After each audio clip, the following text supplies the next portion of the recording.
Hello everyone, my name is Nidhi from Aarhus University, Denmark. I am the early stage researcher 9 in the team of 5G project. Today, this presentation is about the small cell deployment challenges in the ultra-dense networks. Through this presentation, we will define briefly the concept, architecture and key characteristics of small cell and ultra-dense network. We will see some of the key enabling technologies such as software-defined network, massive MIMO, massive IoT, multi-radio access technologies, etc. We will also cover the challenges with respect to small cell and UDN deployment and see some of the open research areas.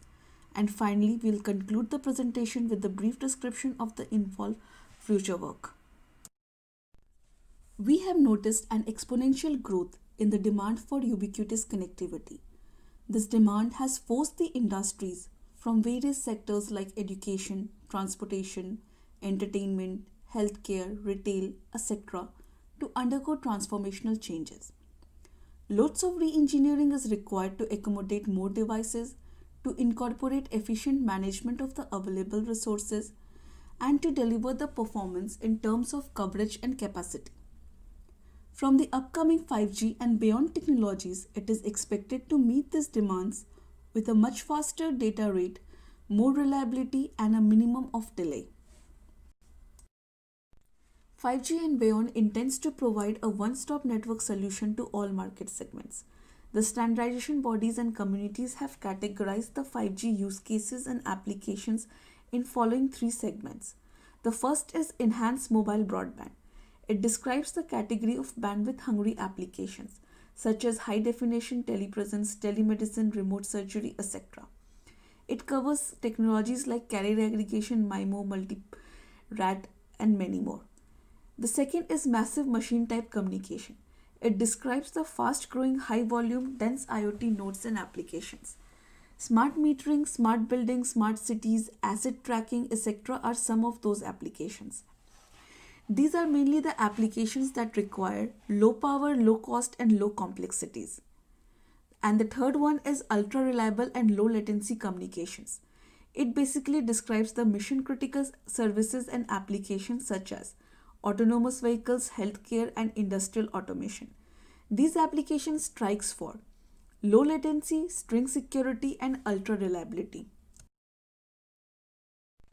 Ultra dense network or UDN is one of the preeminent solutions to support infrastructure refurbishment. It is defined as the networks having high density of access point than active users. That is, network where the radio resources are in the higher density as compared to the current networks. It is mainly characterized by the shorter intersite distance and sublinear capacity growth, as higher base station density causes higher interference. Access nodes in UDN are placed at the closest proximity to the user so that it can provide them with a seamless connectivity. To implement densification in order to expand the network, small cells, femtocells, picocells, etc. are deployed as fully functional base station. These fully functional base stations are also known as individual base stations. These are basically the replicas of the macro cell with the reduced transmit power to provide coverage to a smaller region. Some of these deployments have extensions to the macro cell access point, referred to the remote radio heads RRH, to extend signal coverage with some or all physical layer functionalities. The UDN is different from traditionally deployed cellular networks in terms of footprint, active ideal mode, interference occurrence, frequency reuse pattern, backhaul connectivity, etc. The individual base stations are deployed close to the end user with smaller coverage areas and active sleep mode. Depending upon the cell deployment either on the elevated or lateral planes, the network densification is classified into the vertical or the horizontal densifications respectively. And based on the cell interaction pattern, it is also classified as centralized or decentralized densification. With 4G LTE and upcoming 5G networks, small cell technology has evolved as one of the critical pieces. It has shown remarkable result in enhancing coverage and capacity in densely populated scenarios. These are basically low-powered base stations deployed at a closer proximity to the user, unlike traditional macro base station. It intends to increase the capacity, enhance bandwidth, improve network performance, and service quality. It basically complements the macro cells by providing a cost-effective network solution to eliminate the outage region.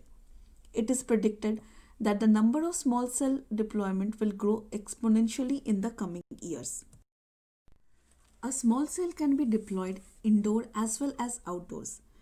Its installation requires mainly a power source, a backhaul connection to the core network, and an installation place.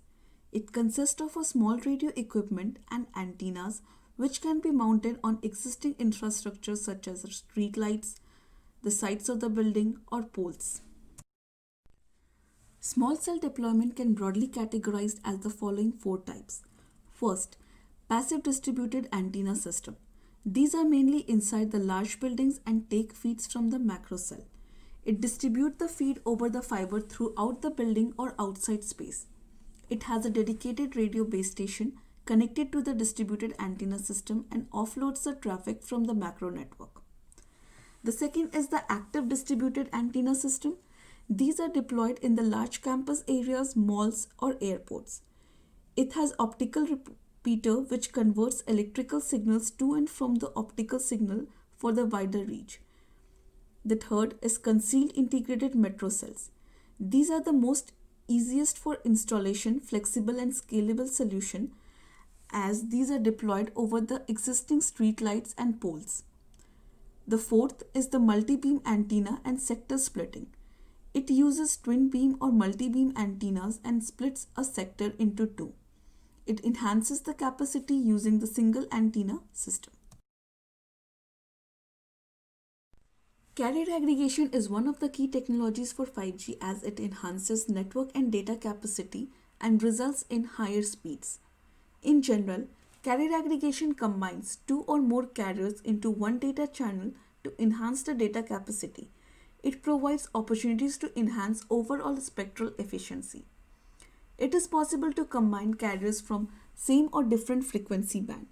It basically takes two connections that exist in the physical space and combine them in the phone in such a way that they can be treated as one big connection. In LTE Advanced, carrier aggregation increases the overall bitrate by aggregating up to 5 component carriers of 20 MHz each, a total of 100 MHz. For 5G, a single component carrier can be 100 MHz or higher, and with carrier aggregation, the overall capacity can increase multifold. Software-defined networking or SDN emerges as a perfect solution to have a dynamic and adaptable network.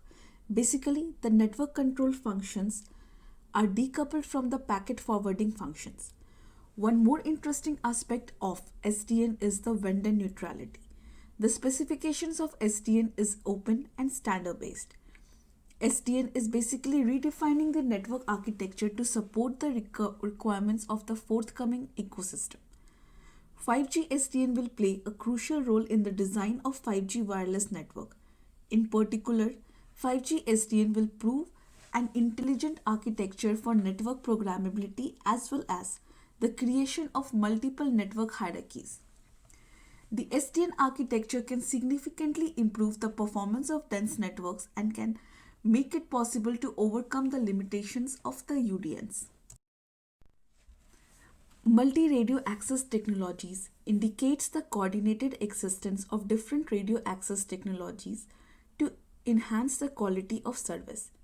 It is a technique to offload the traffic to the Wi-Fi layer to mitigate delay using optimized RAT selection algorithms and the offloading mechanisms. Mobility management, data splitting, and control flow across cellular and Wi-Fi nodes is critical and is an open research area. Proactive caching is the predictive storing of popular content in the base stations or the user equipment to serve the user demand to this content in the peak traffic loads.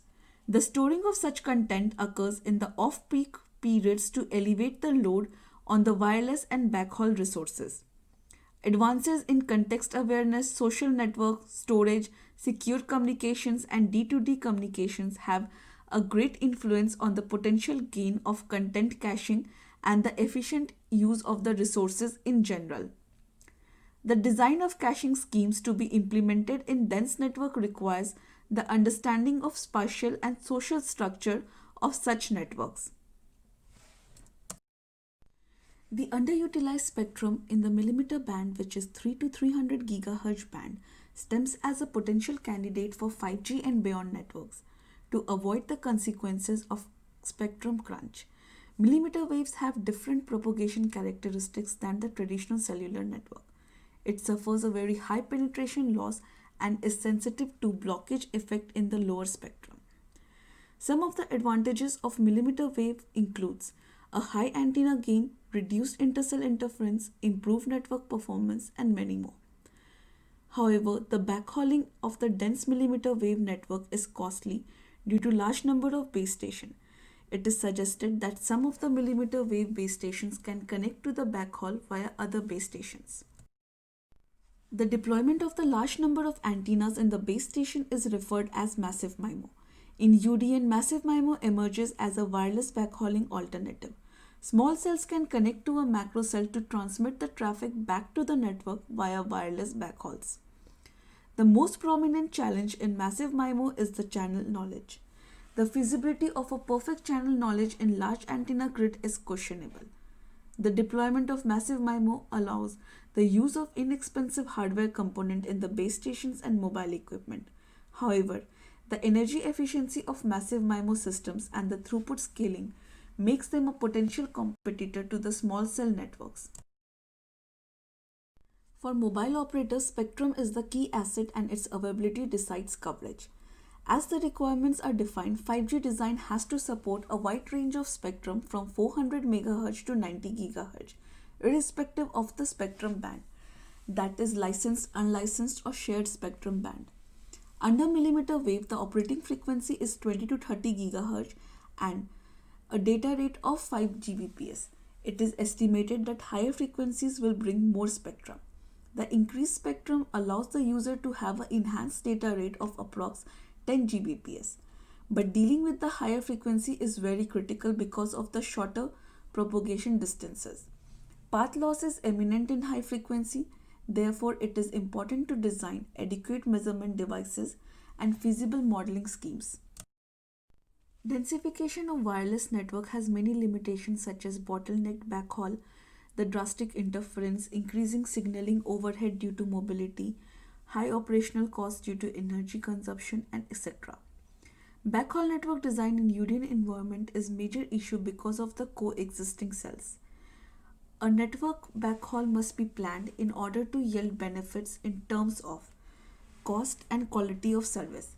Backhaul technologies can be wireless or wired or both, with a dedicated interfaces to the core network. Interference management is very critical in the deployment of small cell dense environment. The densely populated base stations causes strong intercell, intracell and inter-user interferences because of the closely associated cell boundaries. This intercell interference degrades the overall network performance. The interference issues are critical in small cell UDN because of the coexisting multi-tier cell sites. In Release 15, 5G time division duplex systems at the network as well as the operator front are synchronized to mitigate interference between uplink and the downlink. There have been many enabling technologies such as intercell user association, interference coordination, coordinated multi-point, coordinated scheduling to mitigate challenges of interference to enhance overall service and performance. The research objective is to design and evaluate architectures and supporting algorithm for spectrum and carrier aggregation in order to support energy efficient communication with respect to small cell and ultra dense network. The research aims in developing energy efficient radio resource management algorithm. Carrier aggregation techniques are considered to achieve spectral efficiency with ultra high data rate and low latency. Thank you for your attention.